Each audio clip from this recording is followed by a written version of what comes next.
Birutė. Taip. Mes kviečiam ne tik vyrus, bet ir moteris kartais. Bet Birutė, jinai šiaip negalėtų, jinai dalyvauti kaip veiklių žmonių bendrijos, nes tik nariais gali būti tik vyrai, bet jinai irgi važiuoja pravieniškės, sėdi ten prie stalo bendro irgi, žodžiu, Dievo karžygė. Tai paplokim Birutei ir sėkmės tau. Išdūrė mane. Gal aš šiandien taip nenorėjau eiti, bet gal su Žiliumi turėjom susitikti. Čia galvoju, jo, kažkaip Dievas ištraukė mane irgi iš to viso purvo, iš tų daugmaž ką Žilinas pasakoja. Žinot, ir dėl to aš tik dabar suprantu, kad mano mama mane išmeldė. Man dabar jau 60 metų, bet aš dabar paskelbiau, kad mano atsinaujino jaunystė kaip erelė. Aš žinau visus pažadus, mano visa jaunystė buvo pavogta velnio, dėl to aš labai nekenčiu jo. Ir nekenčiu ir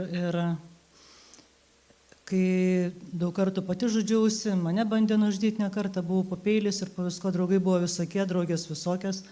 Ir mano praeitis buvo tokia, parašyčiau knygą, tai niekas gal nepatikėtų. Iš tiesų, mažai kam galiu pasakoti, kalėjime man ten labai gerai. Ten jie labai supranta, dėl to, kad aš buvau tarp tokių ir kažkaip tai.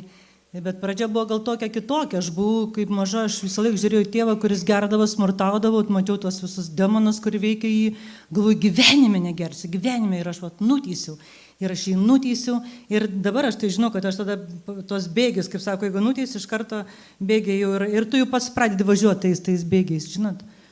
Ir man jau buvo 16, aš dar netgi anksčiau aš paragavau, nes užaugau baimėse, tam smurte, tėvas bandė ne vieną kartą ir mažą nužudyti ir galvoju, gyvenime aš nekenčiau jo ir nekenčiau to pačio Dievo, kur ten mačiau nemokino, galvoju, kodėl, aš vis klausiu, kodėl mano tokia vaikystė, kodėl aš, neturėjom ką labai ten ir kitą kartą ir apsirengti, ir brolio drabužiais rengti, ta prasme, ir mama buvo mokytoja ir nekenčiau, ir kitą kartą ir net ant mokytojų net pyko, galvoju, tikrai, kodėl, mano mama tarsi auklėjo mane griežtai, bet ten daugiau buvo tokia kontrolė, kad tu turi čia gerai mokintis, o kai mes su broliu atsiklaupę prašėm, kad nereikia mums tokio tėvo, kuris smurtauja, kuris geria, kuris ten taškosi visako ir kodėl jinai pasakė, Dievas davė tokį kryžių ir reikia jį nešti.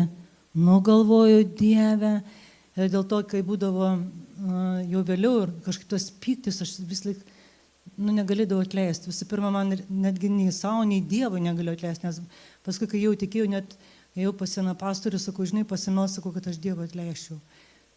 Savo atleidau tik irgi tada, kai pamačiau, kaip tą filmą, kai žiūrėjau, turėjau, atrodo viską. Čia aš tik peršoku tuos momentus, kada Dievas mane pagavo.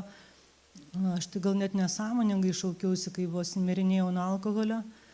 Ir narkotikų irgi buvau pavartojus, tai senais laikais nebuvo madoj, bet tam, kad aš neišprotėčiau, kad aš emociškai buvau visai sužlugdyta to gyvenimo, nes kaip kaime augau, tai su tėvu tos visos problemos, paskui atvažiavome į Panevėžį, ten vėl tos bandytų tie laikai, tos gaujos, ir aš bėgdavau iš namų, nes nenorėdavau ten būti, atmosfera, vis laik nežinai, kas bus, naktim reikėdavo laikyti su mama kitą kartą, kad kirvys neįtų, tai kokią spintą susistumdavo tėvas. Ir eidavau nemiegojus į mokyklą, pradžiai buvau pirmūnė, paskui maištas atsirado ir galvoju, nebesimokysiu, kažką ten buvo tokios, kad karas gal bus, kaip ir dabar.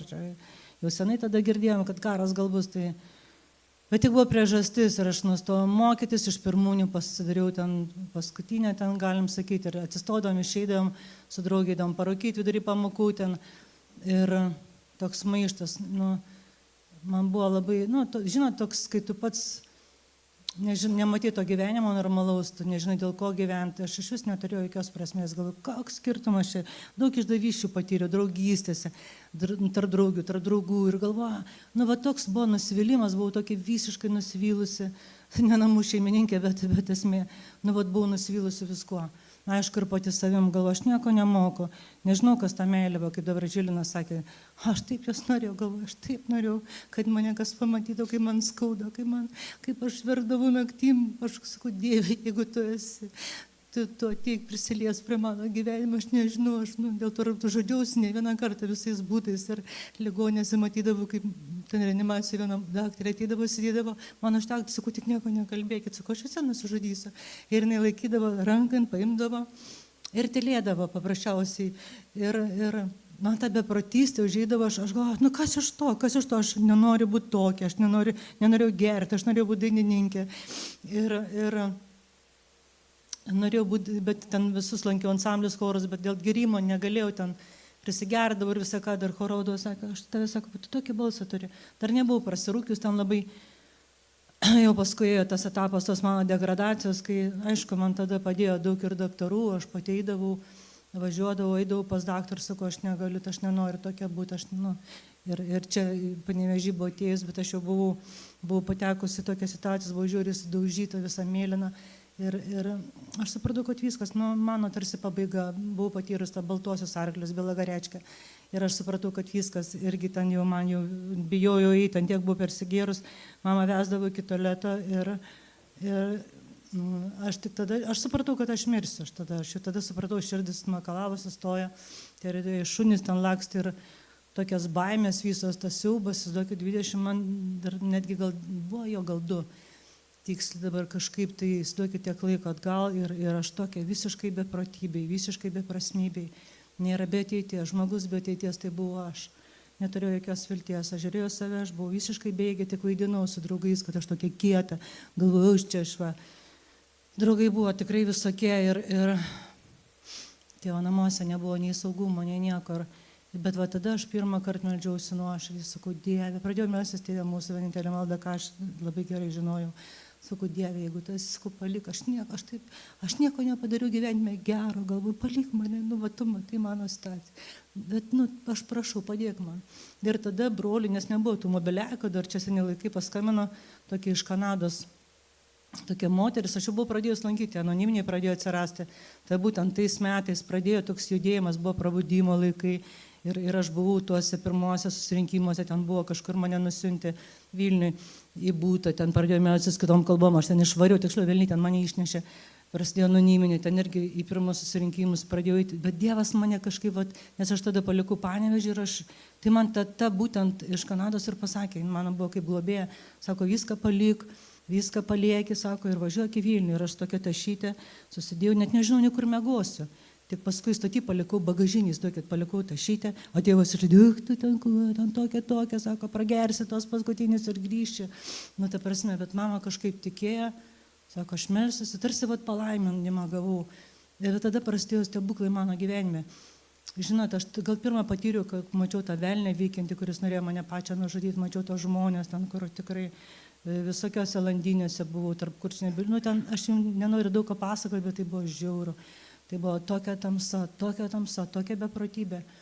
Ir kur ten norėsi gyventi, kaip pats nei nemoki ir nežinai iš vis, tokia situacija.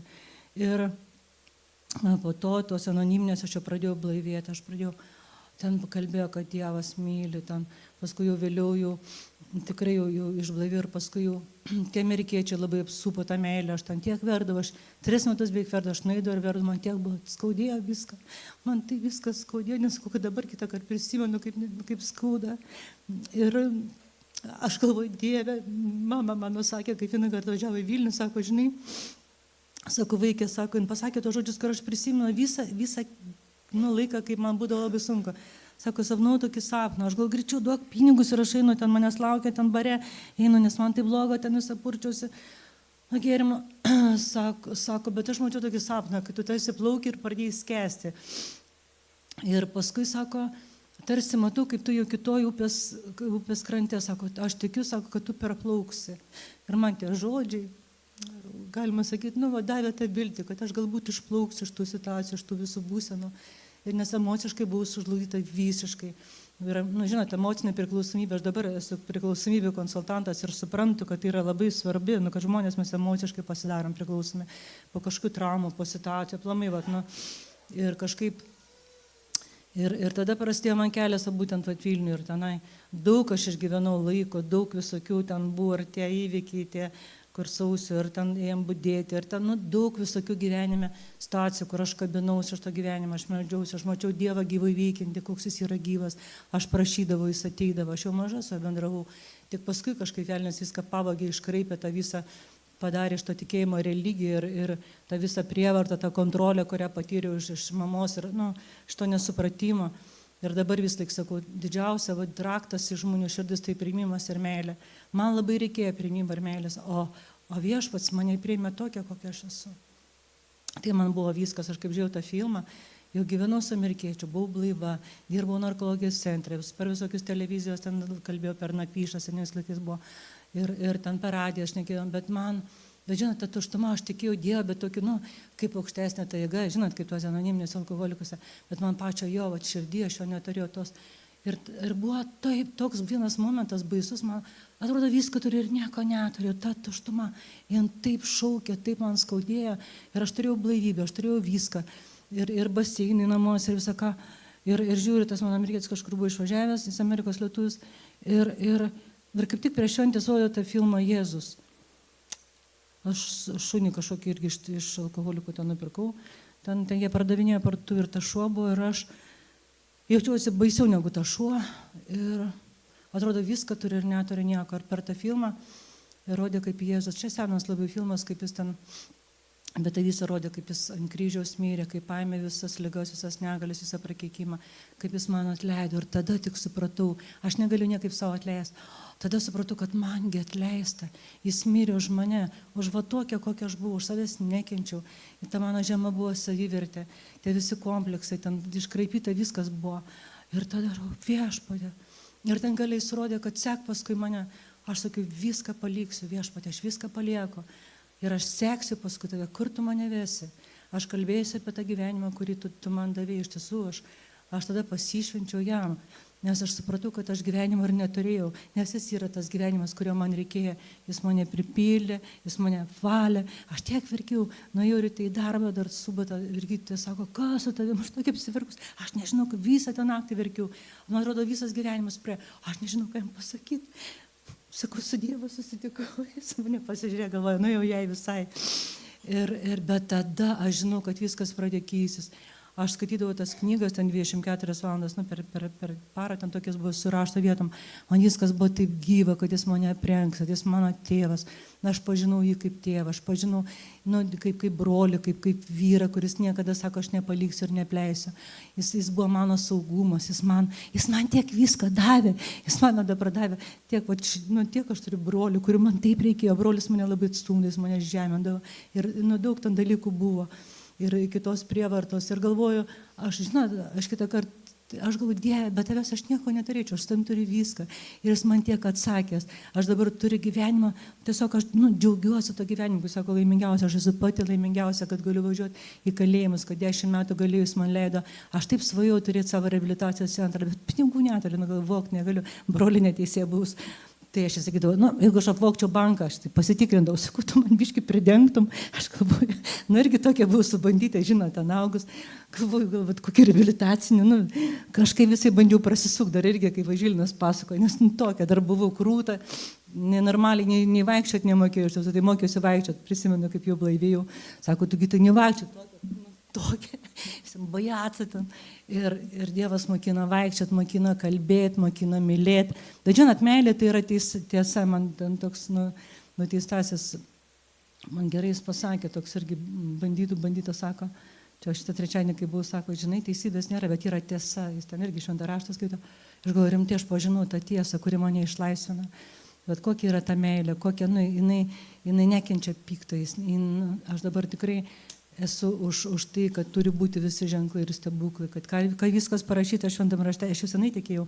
Aš kaip dirbau narkologijos centrą, vienas senukas ten mirė, sukvietė jos sūnus.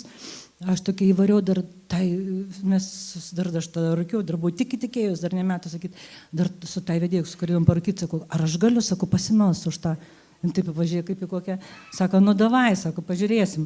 Aš sakau, atsiprašau, gal galite išeiti iš tos palatos, ten jie atsisveikinti, atėjo viskas, jis mėlynas, viskas jau gulėjo numiręs. Aš nemokėjau normaliai nemelstis, aš tik tai ir dėl to man patinka kovoti prieš tą tamsą, aš nekeičiu tos tamsos, kur aš buvau prie mirties. Ir aš pasakiau, girdi, sakau, šėtonė, von, sakau, bet kokia ten mirties dvasia, nemokėjau normaliai. Žinau, kad putos dremba tiek, aš norėjau pamatyti tą prisikelimą.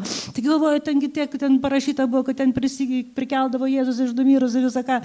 Ir aš ten nusimerkus, bet aš žinot, ką man buvo baisiausia, aš pati ten tokia dar žinot, dabar to jau praktiką turėjau ir kalėjime 10 metų pradirbus, ten irgi melsdavus už laisvinimus, ten ir tikrai aš buvau to mokytojų, kurių nekenčiu, ten mokinau jas, man tą žino, ateidavo irgi ten ir kiti broliai, kurie atvažiuodavo irgi patarnauti su veiklysiais ir ten man irgi buvo 10 metų, aš laisvą valią sutikau pasidėti su jom, nes tikrai galėjau būti dar daugiau prisidirbus.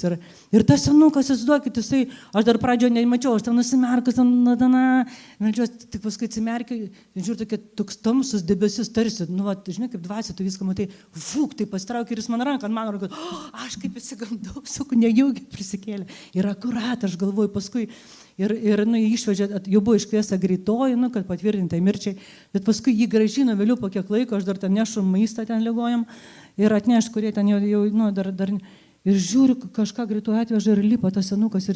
Bet žinai, kas buvo labiausiai, aš jo akise mačiau Jėzų. Jis taip lipa, žiūri, basas, kas čia dabar per basas. Sako, taigi granai dvasia, sako, tai čia tas pats, sako, už kurį tu meldėjaisi. Viešpatie, galvoju, tu galingas. Žinau, kad jis prikėlė iš numirusių. Jis mane prikėlė iš numirusių, jis mane saugojo ir jis nori dar daugiau daryti, aš tikiu. Aš važiuoju į kalėjimą, aš ten matau tokius, tiesiog man taip norisi, kad Dievas yra gyvas.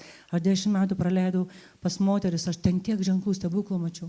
Mano yra moteris, kurios dirba, žinote, ir Troškūnuose, mano 2 vaikai, ar ne, yra iš Troškūnų, mano dvasiniai vaikai, aš jas taip myliu. Ten tiek Dievas padarė stebuklų tam pačiam kalėjime, tik mums reikia atsiverti. Mums reikia leisti, aš pati kalbu savo, aš atsivėriau jam, aš jo pasitikėjau ir dabar Dieve, man sunku, aš tavim pasitikiu. Aš žinau, kad tu nori vykti per mane, tu nori gydyti, tu nori išlaisvinti žmonės. Tiesiog, aš tikrai dar kartą pasišvenčiu ir pasišvenčiu iš naujo. Jis yra tas, kuris, nežinau, jis ne tik gelbėtas, visi atsakymai yra jame. Jis yra tokia meilė, kuri pripildo, jis yra mano saugumas, jis man viskas. Aš žinau, kad aš tiesiog, aš nebenoriu jokio kaifo, jokio gėrimos, jis yra mano kaifas. Aš kaifuoju nuo jo meilės, kai matau, jis man viską parūpina visokius, aš jums liūdyčiau, nuo žiedų iki ten visko. Nežinau, jis yra viskas.